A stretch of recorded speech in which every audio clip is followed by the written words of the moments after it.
Okay, hey Moisture Love, how are you? This is Jeannell Darden, owner and creator of Moisture Love, and I am coming to you guys with another video. I told you guys 2020 was going to be an interview series. We are looking to interview and have conversations with other women about things that I believe are important to you. So tonight I have Nydia here with me. Nydia, what's your last name? Guiti. Nydia's original language is Spanish. She's from Honduras. Like, we literally just figured this out like a few minutes ago. But she is a licensed clinical social worker. Yep. But she specializes in I don't want to say trauma, but the energy that Black women feel as it relates to embracing their natural hair. And you guys know that our mission is about helping women confidently embrace their beauty. So when I heard her say that, I said, oh, we absolutely have to have an interview. We have to have a conversation about it. Because that's why we named the brand Moisture Love, right? We know that moisture is the #1 issue that women with curly hair have, but we know that love is a very close second because we're challenged with our identity, we're challenged with showing up with curly hair, Right. with dating with curly hair, going into a job interview with curly hair. So we're going to talk about all of it tonight. So if you have any questions, post them down in the comments. My team will be here responding to them. And we're going to get started. So thank you for being here tonight. Thank you for having me. I am excited for this conversation. Yeah, oh, it's about to be all the way live. All the way live. So first, since I just discovered that you're originally from Honduras, tell me a little bit about your background. What was it like growing up in Honduras? How is that different from being in America? So I actually didn't grow up in Honduras. I was born and raised in the Bronx. And I spent a lot of my childhood summers in Honduras. So when it was just 3 siblings, we would go to Honduras every other summer and we would spend the holidays there. So I just remember always going back home. And people always ask me, well, how long have you been here? And it's like, I was born here. But I didn't speak English. And I think that's the gap, that to have someone that was born in the United States and doesn't speak English is like, well, where are you really from? Right. And I think that that's why I connect more with Honduras, or at least I used to when I was younger than the United States, because I didn't speak English very well. I was in ESL classes, and ESL is English as a second language, and I didn't get out of that cohort until I was like in 5th grade. Oh, wow. So, right. So Spanish was really strong for me up until they put me in English classes, and then having to balance that dynamic of, you know, how do I read in English for these things that I know in Spanish? So like in my mind, it's like I needed to download. I know how to say this in Spanish, but how do I say it in English where it's translating the same? Right. It was a struggle. Yeah. That's a lot. And then not having help because my parents didn't really speak English like that. So it's like, you gotta figure it out. That's a lot. Figure it out. Black girl magic at its finest. So with that being the case, in Honduras and even in the Bronx, were you always natural? Is natural a thing at home? What was that like? So my first relaxer, I was probably like 5, 6. And before the relaxer, my mom used to hot comb my hair. I hated that. Like the burns. And she wasn't precise. So she would hit the scalp. Yes. And I'm like, what are you doing? What are you doing? So I used to get my hair pressed, hot combed often. And on then, the stove. On the stove. If y'all know anything about that hot comb with the metal teeth, that if you hit somebody with it, you knock their teeth out, but you hear it sizzling on the stove, and then you hold it and I know what you're talking about. I hated that. So my aunt got me a relaxer, and then that was, I guess, a little better because it didn't burn like that heat with the hot comb did. But I still didn't like the smell. I never liked the smell. So like that process of like, don't scratch your scalp. Like, we're gonna get a relaxer. And if you did scratch, you would get scabs. Right. Ugh. Right. And then that relaxer smell would linger for like 2-3 days. Right. Before the actual first wash, post relaxer, where it's like, okay, I smell normal. And yeah, I just got relaxers all the way. The thing that we go through, like, as Black girls, like, because I know exactly what you're talking about. Somebody else might be watching this, like, but if you know what we're talking about. Yeah, you would know. Like, it's like, I remember that. When you were sitting there for the perm and you would be like this, trying to like go a little longer, or we would run around the house. Like, get up so we could like have the air from us run and cool it off a little bit because we wanted it to be straight for 6 weeks. Y'all know what we're talking about. So I have a question for you. When you used to get relaxers, Did they do like a roller set and then blow it out? Or just blow it out and flat iron? So my mom's a stylist. Okay. And so she was really into healthy hair, but I got my first relaxer at 5 too. So she was having a moment. My sister was a baby. She was struggling with my hair, and so she just threw it in a relaxer. And so she felt guilty after she did that. So I wore braids for a long time. Okay. But once it kind of got healthy again, and I was still getting relaxers, she would do a washing set. Okay. So she would relax it, neutralize, shampoo it. Okay. Then she would do roller sets with set lotion. Okay, got it. We didn't do a lot of heat afterward because my dad was real fanatical about us looking like little girls, so we had to have curls and ponytails and borets and all that. What was your process after? So I would go to the Dominican spot. Oh. And they would do the roller set and then blow it out so that it is the straightest thing that you see out. I had so much heat damage. On top of a relaxer. On top of a relaxer. Wow. So my hair would only like grow like maybe shoulder length. And then after that it would just break off. And break off. And then in college, my junior year, I went to the University of Vermont, and Vermont doesn't have a lot of people like us. To say the least. We don't like cold weather. It was a character building experience. So let me just leave it at that. But as it relates to hair, I would have to fly to New York to get my hair done, which I think is bogus. When you are a college student, money is not in abundance, and you want your hair done. So you gotta go take a flight. Yeah, take a flight. I would go get my braids. I would go get relaxers, and then I learned to do them myself, which I wasn't really a fan of because then I would miss certain parts, and it was still wavy and then too straight in certain areas. So I was like, I went maybe a month and a half, 2 months without a relaxer, and then when I started to see my new growth, I was like, I like this. I wonder what all of my hair would look like if it were like this. And then I noticed like maybe on this side it was like more wavy, and then on this side it was like really, really, really wavy, and then the middle was just really coarse. And I'm like, but it feels so strong. See, look, I'm touching my hair now because it's like, yeah, this is what I remember feeling. So this is your process of how you went natural? Yeah. So was this in college? Yes, it was. So how did you, so that's different.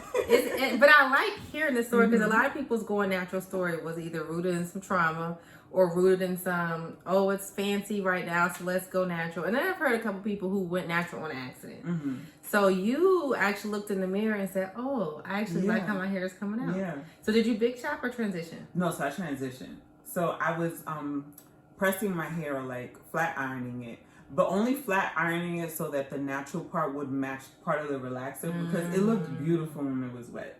And then it would dry and I'm like, what do I do?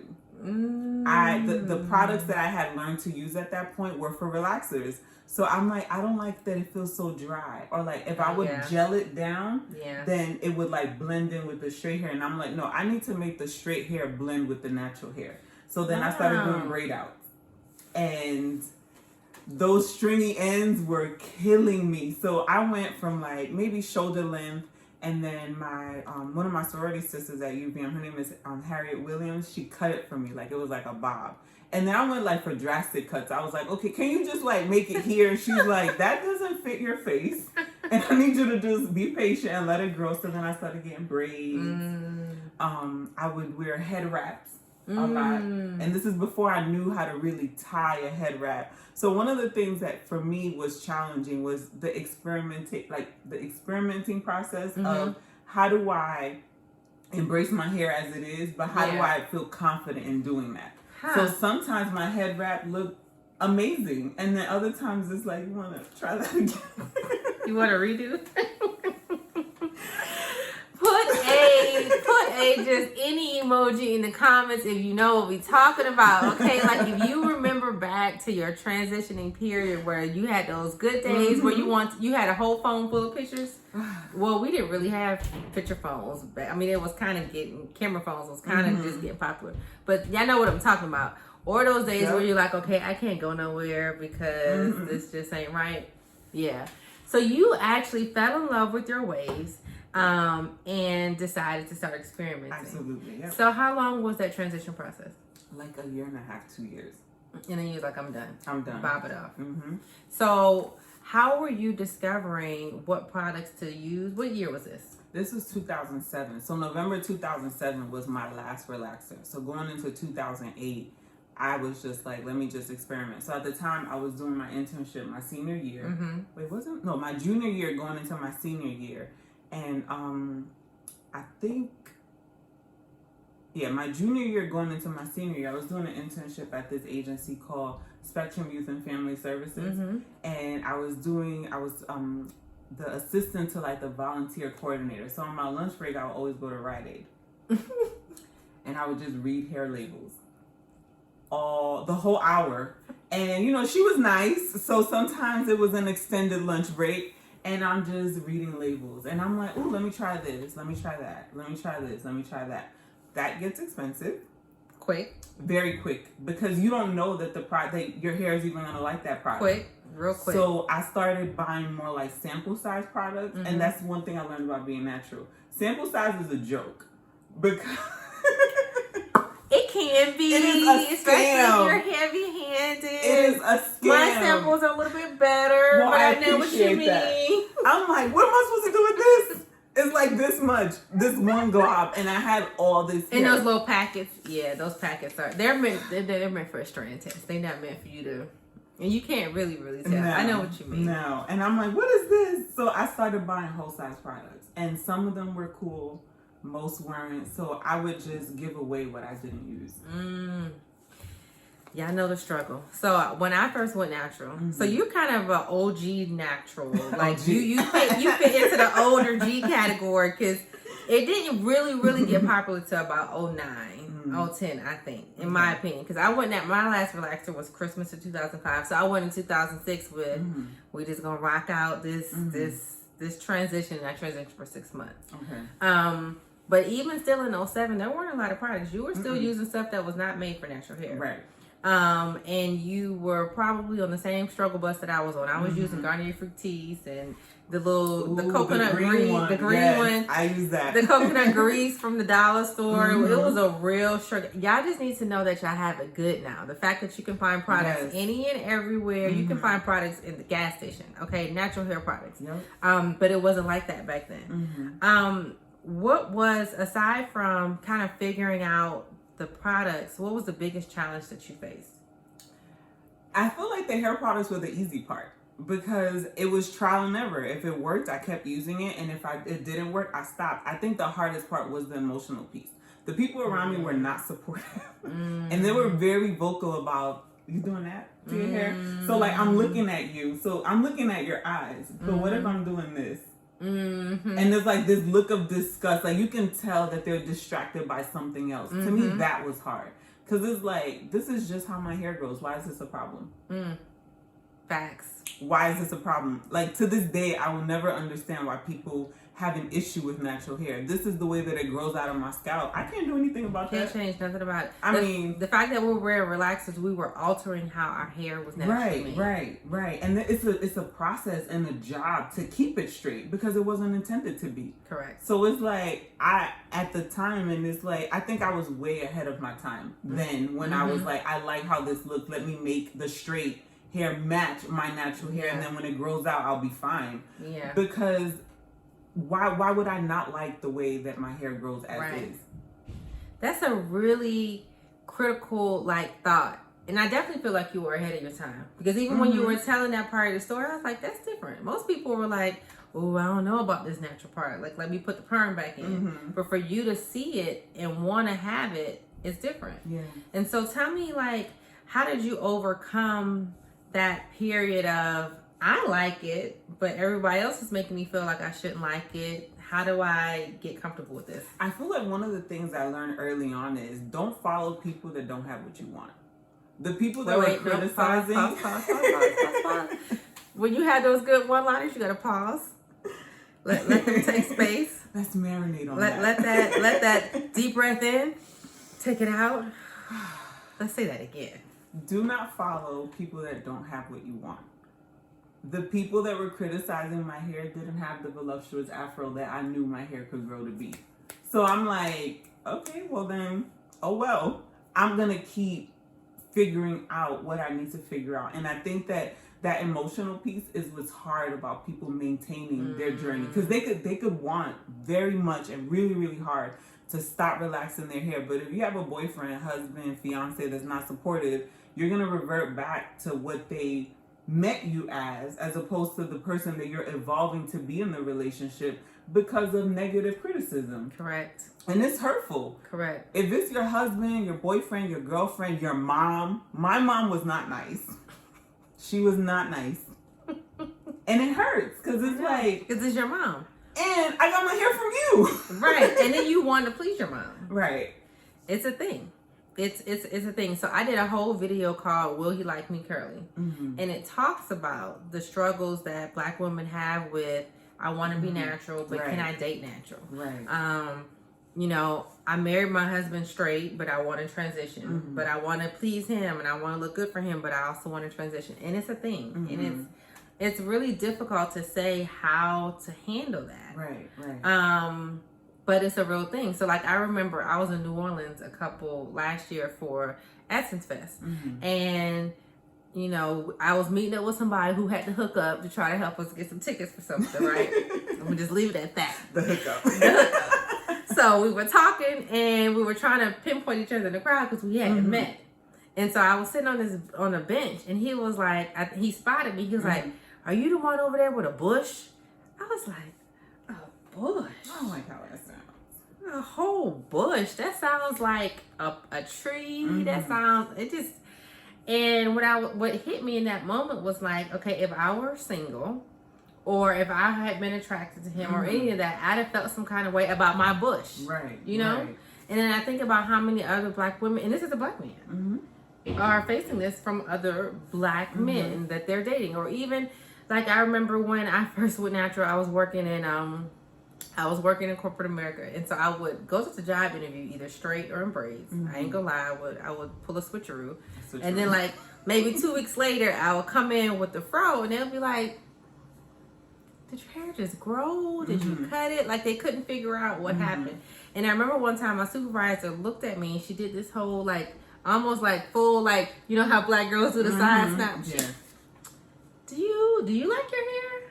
And I was like, I actually really like it. I wouldn't have done it this way. Right. But she was sincere about it. And so that was a challenge for me, because had I been, well, I'm trying to move up this corporate ladder here, then I'd have been thinking like, well, maybe I should perm it. Right. Maybe I should wear a weave. Which and is it's a lot of hits from different directions. Like you're dealing with it at home. If friends are supportive, that's another hit. At work, where we spend a lot of our time, unless you're like a business owner.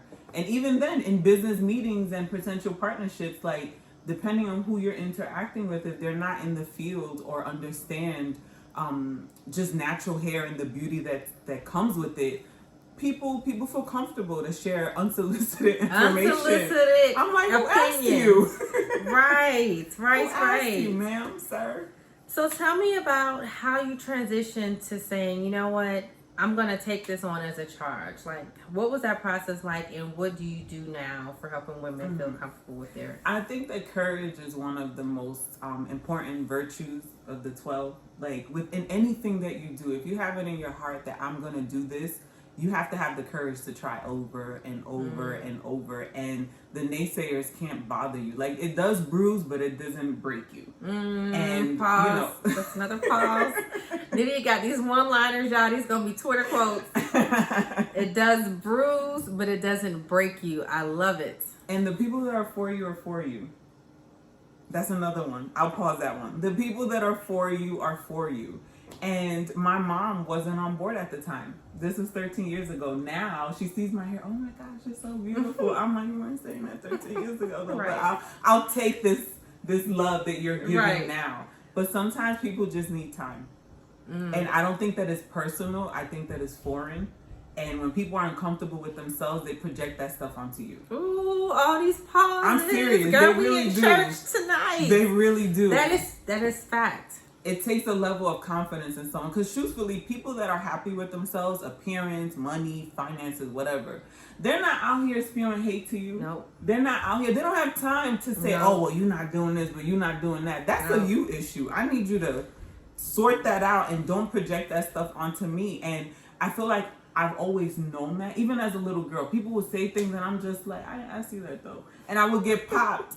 And I would get in trouble, like, oh, you got a smart mouth. Well, do you expect me to be dumb? Like, right. This is not. You want me to have a dumb mouth? Right. Mom? Like, this is not, I don't see how this pertains to me. Yeah. So for a long time, I learned to mold to accommodate people. And as I got older, it was like, no, that doesn't work for me. Go and be well with yourself, like right. Coach P says. Right. Go and be well with yourself. I'm going to do what works for me here. And although it wasn't working, I'm going to figure out what's going to work. And that's going to require time from me. Yeah. So, sometimes the Fructis worked. Sometimes I was mixing the VO5, the conditioner, in spray bottles so I can keep my scalp moisturized. I was using castor oil. The stuff we come up with, right? To make it work, to make something work so that I felt more comfortable with what I was producing. And it literally took, I want to say, the first 8-9 years to get to a space where it was like, okay, now I know what I'm doing. That's a long time. So tell me now about your current mission and what you do for helping Black women feel comfortable and confident in their natural hair. So my website is Miss Guiti, my last name, which I love because it looks like spell guilty. It for us too. Guity. So it's like reading guilty but with no L. And it just reminds me more of like my roots and where I come from. And it's a very unique last name. Whenever I see people with that last name, it's like, I know we're related. Right. we got cousins. Yeah, we have kin somewhere. But my website is a digital platform to support Black women in overcoming emotional barriers attached to obtaining outward beauty. I think that I believe most people do feel beautiful. Yeah. Now, is it the beautiful that's in alignment with you? That's the deeper question. Because it's not to say ugly. And these one-liners. Wait a minute. Say that again. You're going to have to rewind that and break that down a little bit. So is the beauty that you identify with in alignment with yourself? Wow. I felt my eyeballs were going to sweat a little bit. I don't know. That one just hit me there. Because beauty is beauty. But like, are you doing all of these things because this is what you were taught? Are you doing all of these things because this is how you want to look like? Are you doing all of these things because someone else wants you to look this way? It's still beautiful. Let's not downplay the relaxers because they serve their purpose for the people that want them. Yeah. But why are you doing it is a bigger question. I don't think it's self-hate because that was another thing in the natural hair journey. Like, you hate yourself if you're wearing it. Well, if you don't have a fro, like, you're not really Black. And it's right. like some people, if you got color, you're not really natural. Right. I call them natural Nazis. Some people just want the convenience, and right. I can see why people do it. Now, you have to take care of it for that texture and keep that up the same way that you would with natural hair. Natural hair is not, I'm going to just slap on a headband and go. Like, right. You need to take care of your hair. It requires some work. It does. Both require work. So, like, I always ask, why are you doing this? Is it because you want to? Because if it is, then let's run with it. But if it's not, that's something to process. And this is where trauma comes in. Because for some people, getting a relaxer is the way that they maintain the friendships that they have. And the moment that they stop, these friendships are not there anymore, which can be very isolating. Because it's like, well, my mom doesn't like it. My dad doesn't like it. My partner, my friends don't like it. In order for me to still fit in these spaces, I need to look this way. Even though you've evolved emotionally towards something or pivoted towards something different, the circle that's around you knows you this way. And they want you to stay that way. They want you to stay that comfortable. Way. Right. Who can relate to that? Who is living a life was living a life to make somebody else comfortable? I need y'all to just, put a comfort or a C or something in the comments. It's a thing. That's a real thing. It's a big thing. So how do you coach women out of that corner? Like, what advice would you share if you just resonated with what Nydia just said, or if you feel like, I have been here, and it might not even be about hair. Maybe this lesson is relating on some other level. But what would you say to women or to help them kind of back themselves out of that corner? I feel like in therapy, one of the things that comes up is growth and evolution. And in personal development, Coach P said this at our vision board party that we went to, you are going to shed and outgrow people. And it's not to say that they're wrong or that, you know, they're not on my level. It's not even that. These are the people that you met at this stage in your life. And as an adult, you need to make new friends and new connections. And I think that's where people get stuck, because they look at the time frame that they've had, that they were in relationship with this person, and hold on to it. And it's like, you know, we've been rocking since I was 5, but I'm also 32. Like, she said, but I'm also 32. You know, the things that were 8 years. That is a big gap. And there you know, is a huge gap. I love and cherish our friendship, and you know, when the memories come back, I think about you and we have fun. But in my 32-year-old self and skin, I need to be out there developing new friendships and new relationships for where I am at this point, because this person that knew me since I was 5 has a perception of me that was. And that's not who I am right now. Yeah. So I'm not going to downplay that friendship because I think it's relevant. Yeah. But we can't box ourselves into, you know, well, I've known this person for 15 years. That's great. Now, who have you known for 2 weeks or 6 months? Because those relationships are relevant to your growth. Right. And when we don't expand or at least try to meet other people, it's like, well, no wonder you're stuck. No wonder. So it sounds like step number 1 is look at your circle. Yes. Who's in your circle? What life are they living? What life are you living? Look at the top 5 people you have in your circle and just do an assessment. Absolutely. Like, do an assessment of your top 5. Have you met anyone new? Have you felt entitled or like embodied or beholden to the people you have? Because I know sometimes I like to say I feel like I'm loyal to a fault.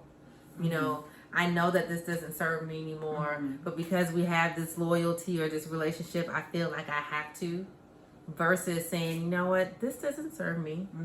Thank you. Go be well with yourself. Let me go find what does. I struggle with that. It's hard because it's a habit. It's almost like if I told you from this day forth you can't brush your teeth anymore, you're going to look at me like, you tried it. Right. I did try it. And I want to use this example because you don't even think about it. At this age in your life, you wake up, you know, do what you got to do, and you just start brushing. Nothing in your mind said, you know what, I'm going to go to the bathroom. From after doing this, I'm going to take my toothpaste and then put it on my toothbrush and brush. That doesn't happen. You just do it. Yeah. So it's the same thing with our relationships. We don't even think this isn't serving me anymore. Yeah. If this friend calls, you just answer. Yeah. It could be 2-3 in the morning. You could be annoyed and tired, and it's like, hey girl, what's up? How you doing? You need to literally pause and take inventory of what's in your space. And it's hard. It can be hurtful. And setting boundaries with people that know things to be a certain way is hard. Because that pushback could be too much. Yep. So how did you choose this profession? And what moved you to say, I'm here, this is how I deal with it, but I actually want to create Miss Geety to help other people do it? Like, so I would say this profession chose me because I had no intentions of being anybody's therapist. Pinky promise, never. So at UVM, I was initially a nursing major. So I've always been interested in the sciences and the helping profession. So nursing was my major, but like I shared, I went to school in Vermont. And as an 18-year-old in like a very white state, for me, the macro and the microaggressions on the daily basis was a trauma within itself that I wouldn't wish on anybody. But, you know, being first generation college or first generation born in the United States, going to college, there's this other dynamic that is like, don't come back here without a degree. Like, you need to graduate. And then I'm the oldest. Right, so everybody you have to see set you that do it. example. Yeah. Right. So when I went, I hated being there, but I just knew that I had to make it work. And as a result of all of that, I did not do well in my classes. I was always asking for help, and I always felt like I had the cold shoulder. Like, my professors would help my white peers in a way that they wouldn't help me, and I was still not understanding the work. And I was angry because I'm like, I pay a lot of tuition to come here, and my tuition covers your salary. So if I'm not understanding this, then you need to find a creative way to teach. Absolutely. Because I'm coming to office hours, I'm going to tutoring, I'm staying late after class. I almost got kicked out of school.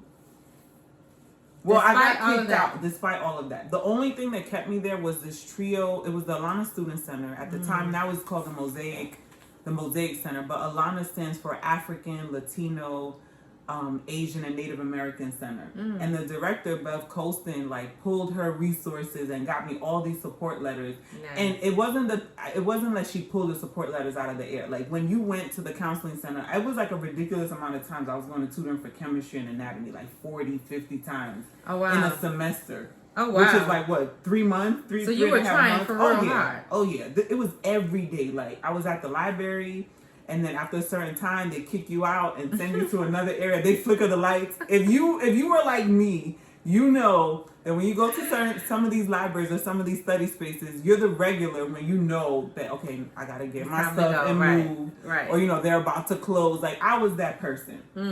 This was the second semester of my sophomore year. And I was just like crushed, like, what am I gonna do? Right, because I can't go home without this degree. I can't go home without a degree. I still want to major in nursing, but now the reality is setting in that I'm behind. So if I want to stay a nursing major, I'm not even graduating May 2009 at this point. I'm going to do probably another year and a half. Yeah. And for me, it wasn't the time frame that scared me. It was the place where I was going to be doing it. I was too far along in my program to have my credits transferred, all of my credits transferred to another school. And I was like, I'm stuck. Right. And I got to stay here. And I have to stay here. And I hated that. I'm like... Can anybody relate? Oh, you can relate. Just put a happy face in the emoji. I was so crushed. And then my advisor at the time in the nursing program suggested social work, and I was insulted. I was like, what am I doing with that? I don't want to take people's kids. Like, I don't want to do that. Right. You know how much this university cost for me to major in social work? Right. They don't even make that much. And I knew that then. Right. I was like, they don't even make that much. And then she started talking to me about like the medical piece of it, how you can work in a hospital, you can be a therapist, you can do behavioral health. Like, there's so many things that you can do. And there's a part of me that halfway listened to her, because what made me even pursue it was she said you can graduate on time. So you're like, okay, that's it. All I need. I can get out. All I need, I'm in. Who do I speak to? I was like, all right, that's all I needed to hear. So even in doing that, my motivation wasn't to be a social worker. My motivation was to get out of Vermont. May 2009. As fast as possible. Not May 2010. Right. Not June. May 17th, 2009. My stuff was packed. She still knows the date. I do, because it was May 24th, and then they moved it up a week. And you were like, "Oh, I get a whole week." I had a poster board in my room from like sophomore year with the date. Like, when you set goals and you are clear, I'm talking about tunnel vision about where you're going. Get me out of here. Keep the reminder, and you need to look at it daily so that you stay motivated. It was the last thing I saw before I went to sleep. The first thing I saw every single morning. That is crazy. Because I knew I was graduating. I didn't know with what or how or whatever, but I knew I was going to graduate. So I went to Georgia Tech, which is also a PWI. So if you went to a PWI, put PWI in the comments. You already know what it stands for. Right. Because everybody was like, what is PWI? If you don't know, because you didn't go. So don't worry about it. All right. I didn't get my FAMU in. I didn't get my North Carolina A&T, which is what I wanted. God knew better. Whatever. But we like to say we don't graduate, we get out. Yes. That's what it was. We get out. That's what it was. We know when we're getting out. If there's any delay in getting out, and it took me 5 years because I'm engineering. But that was like, so we kind of all had this, understanding that it was 5 years. But anything more than that, we're like, no, I'm not. Change a major, drop a class, do what we got to do. And you bring up a good point about the get out part. And how traumatizing is that? Because they say, like, college is supposed to be the best 4 years of your life. Not so much. I hated the first 2. Yeah, I cried. Every day. Every day. I would call my mom, and it's like I'm shaking, my voice is shaking. I would call my mom, I'm like, is this necessary? Like, I would just work. I'd rather just be home, around people that I love, people that I don't have to explain myself to. And like the Spanish piece was a thing, because like I would be on the phone with my mom, and people would look at me and say, well, how do you speak Spanish? Like, where did you learn? Because you're black, you're not supposed to speak Spanish. Right, and it's like, you don't know my life. I could speak French, Creole, I could speak any language. Like, there's the diaspora of black people that exists outside of the United States is massive. Yes. And so diverse. You will never know where someone is from until they tell you.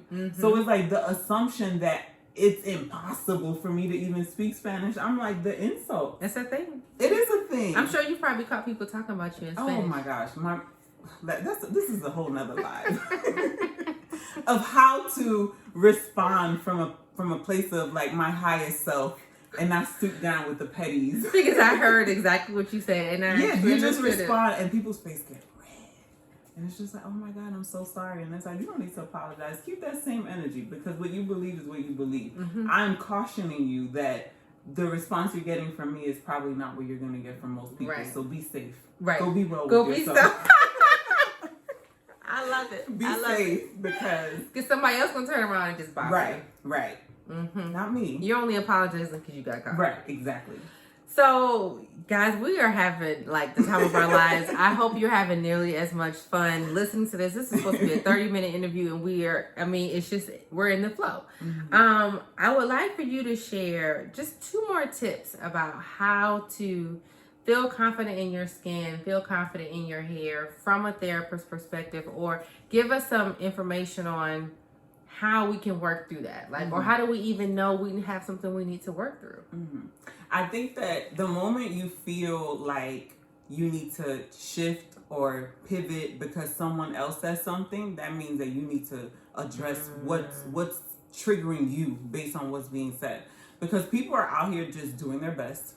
And people say things that are completely unsolicited, but that's because they're struggling with something or because they don't understand what's going on. So the moment you feel uncomfortable, I encourage you to either like journal. That's a way to release and process your thoughts. For people that are not writers, voice notes are really good. You just need to say it out loud and, reference it back at some point.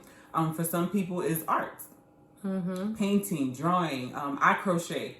So that's a way for me to be in my thoughts and still have my hands busy, because sadness looks like sometimes anger or sometimes anxiety could be like, I'm just fidgeting, and it's like, let me fidget in a way that's healthy and create something beautiful. This is why I love crocheting, because my hands need to move, but in a healthy way. You need to release whatever that emotion is for you and really sit with that emotion. Not pretend that it's not bothering you. Like, I'm good for now, but it's going to come up. Somebody else is going to say something, and that emotion is going to come back. So one of the treatment modalities that I'm trained in is IFS, which is Internal Family Systems. And what it talks about is that all of our emotions are in harmony. So feeling happiness is good. It's one of the more favorable emotions. People want to feel happy. People want to feel joy. But then when anger comes up, it's like, oh, I don't want to feel that. I shouldn't be mad. No, you should be mad. If someone says something that hurt your feelings or made you feel uncomfortable, the emotion of anger is there to protect you so that you're not just sitting here taking blows that don't feel good. Now, the issue becomes when one of our parts or a part takes on an overactive role. So if anger is just there, then anger needs more time and attention so that it can take a step back and take on the role that it was intended to, so that everything works in harmony. So when you feel angry, this is why I like when people say, oh, well, you're just an angry black woman. I have a lot of shit to be mad about. And let me be mad about it. People are in their right to feel how they feel. You may not understand it or agree with it, but this is someone's emotion. Now, for that person, it is now their responsibility to do something with that emotion so that it doesn't take on an overactive role. So having an outlet, whatever that looks like for you, I always recommend therapy. I'm a therapist who's in therapy because I believe in the power of processing all these thoughts and things that are going on through your mind so that you can show up as your highest self in spaces where you want to thrive. Because, the little girl comes up sometimes. And if we ignore her, you're not going to get much done, because it's just a matter of when am I going to be triggered again? It may not be with the same person. It may not be in the same place. It could just be a different situation. The common denominator is always you. Regardless of where you are, the common denominator is always you. So until you address these things that trigger you or activate you, because that's another way to say it, you're going to have the same issue. So it's like, when do you get tired at that point? You can't say it's everybody. It's not everybody. Listen, I just hope y'all are picking up all these nuggets that Nydia is dropping down, okay? Catch it. Because this is like a Chick-fil-A large chicken nugget platter just being thrown at you. That is really good. Let me make sure my little power mode don't stop. Okay. That was really good. So basically, a step 2 could be that sit in whatever emotions you're feeling. Allow yourself space to feel what you feel. Absolutely. Process what you process, and ask yourself the question of why. Where is this coming from? What is this rooted in? How do I address it? And address it. Because if you don't address it, then what it sounds like is that it could eventually overcome you and overtake you. The world is what it is. The people in this world is what it is, and everybody's feelings and thoughts on your hair and your beauty are what they are. Right. But you have to get grounded in your own version. I hope that caught that. That was really good. And you know what? I needed to be real honest with you. Is like a lot of what you're saying is resonate with me. Like my mission is to help you guys confidently embrace your beauty. But my last live I just did, I think I'm still working through embracing it myself. Absolutely. And it's stages. I don't think you ever arrive. Like when we went to the Coach P's event, one of the quotes that she said was, and it'll stay with me forever, like, in personal development, there is no commencement. There's no graduation ceremony in this natural hair journey. Like, you know, once I work through A, B, and C, like I've graduated. Where I am in 2020 is not where I was in 2008. There's new things coming up. Right. So like with my hair now, like it's not even all the same texture. Like my hair is a lot straighter than it used to be. So, and I think a lot of it has to do with just the density and the weight of it. It's just falling. And what I remember was my hair like standing up. I'm like, it don't do what it used to do. So how do I now learn in this phase, 13 years post relaxer, how to like this version? Oh, well, my hair's not doing this. It won't. Oh my God. With what it's doing now, I could do how can you love it? I could do a whole girls fall out. Somebody catch me dance. Because I've been trying to tell you guys, your hair changes. It's not necessarily the product. It's not the regimen that you're not following. All of our hair changes. Stuff happens in your body that causes your hair to change. Every 7 years, we have a whole new body, period. So you should expect that your hair changes. So I've been natural since 2005. I do not have the same texture that I had. I feel like I've had at least 3 textures. Now, I am a color fanatic. I do keep some color. So that will affect your texture. Right. But your hair changes and you have to be okay with the ebbs and flow of it, because there is no one right way to be beautiful with natural hair. Like the thing that's aggravating me, and being honest, that it aggravates me, is that mine doesn't hang enough. So like, you know how some people have those real juicy twist outs that hang, they're like floppy and boppy. I mean, obviously I cut my hair now so I won't have it, but even before I did, it wouldn't hang. It would always just sit out here. So I'm like, well, you know what? Let me embrace my lion's mane. Because then when I run into other people, they're like, I want my hair to sit up, and all it does is hang. The grass is always greener on the other side, but it's never really greener on the other side. So it's just, it is what it is. Have the best version of what you have. Right. Oh, that's so good. That's so good. Well, what's one thing that you just want to leave us with? About this conversation. I couldn't even title this conversation. I don't know how we're going to title this, because I feel like we've gone through a whole series of conversation, but it just all needed to happen. This was just the flow. And I believe that however things flow is how it needs to flow. But what do you want to leave us with? I feel like what's coming up for me is like, embrace the phases of you. I just love your one-liners. I just love them. Shimmy with the shoulders. I just love them. Embrace the phases of you. And like what came up for me when I was thinking that, because I heard you mention the question, I was like, well, what am I going to say?